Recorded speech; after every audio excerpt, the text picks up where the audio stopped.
तर भगीरथ भालकेंनी आज शिंदेंच्या शिवसेनेत प्रवेश केला। यावेळेला त्यांनी जयकुमार गोरेंचं नाव न घेता टीका केली। पालकमंत्री नेहमी म्हणायचे, तू निवडून आल्यावर निधी कुठून आणणार, निधीसाठी पालकमंत्र्यांकडेच यावं लागेल। आता मी त्यांना सांगतो, निधी देणाऱ्या माणसाकडे आलेलो आहे, असं भगीरथ भालकेंनी म्हटलं। भारतनाना भालकेंच्या तालमीत तयार झालेलो तर आम्ही त्या ठिकाणी कार्यकर्ते आहे। निधी कुठून आणणार आहे? अरे निधी देणारा हा माणूस आहे, तर बघ येऊन। शिंदे साहेबांनी मुख्यमंत्री असताना, उपमुख्यमंत्री असताना कधी पक्ष पार्टी जात पात गट तट कधीच बघून त्या ठिकाणी निधीच्या बाबतीत कधी त्या ठिकाणी दिलं नाही। झेडपीत सत्ता मिळवण्यासाठी खालच्या पातळीवर टीका झाली, असं जयंत पाटलांनी म्हटलं। लोकांची माथी कशी भडकतील याचा प्रयत्न झाला, असं देखील जयंत पाटील यांनी म्हटलं। जिल्हा परिषदेची निवडणूक लागली त्यावेळी अनेक लोक फार मोठी आव्हानं देत होती।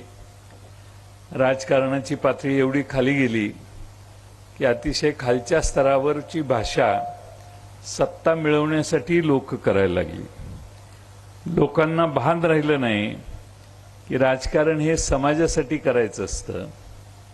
व्यक्ती सापेक्ष प्रचार आणि व्यक्तिनिष्ठ अशा भाषा या लोक करायला लागली आणि बहुतांशी सगळीकडे सांप्रदायिक टोकाची भाषणं करून लोकांची डोकी कशी भडकतील याचे प्रयत्न जिल्हाभर झाले। तर आमदार महेश शिंदेंच्या टीकेला शशिकांत शिंदेंनी प्रत्युत्तर दिले। माझा पिंड लढण्याचा आहे, मी ज्या पक्षात असतो तिथं प्रामाणिक असतो, असं महेश शिंदे यांच्याप्रमाणे 5 पक्ष बदलत नाही, अशी टीका शशिकांत शिंदेंनी केली। शशिकांत शिंदे शिवसेनेत आले तर त्यांचं स्वागत करेल, असं महेश शिंदेंनी म्हटलं होतं। माझा पिंड हा लढण्याचा आहे आणि मला वाटतं की मी जिथं असतो तिथं प्रामाणिकपणाने असतो, यांच्यासारखा 5 पक्ष बदलत नाही।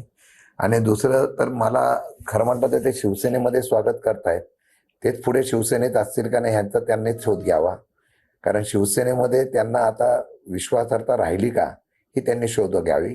त्यामुळे त्यांनी मला शिवसेनेची ऑफर देण्यापेक्षा त्यांचं शिवसेनेतलं अस्तित्व धोक्यात आलेलं आहे असं मला वाटतं। त्यामुळे त्यांनीच आता पर्याय शोधावा। त्यांना पर्याय मिळत नसेल तर त्यांनी मला सांगावं। त्यांनी मला पर्याय सांगितलं तर मग मी तिथं त्या ठिकाणी त्यांच्या महाराष्ट्राचा राज्याचा अध्यक्ष म्हणून मी निश्चितपणे माझं वर्तन वापरेन।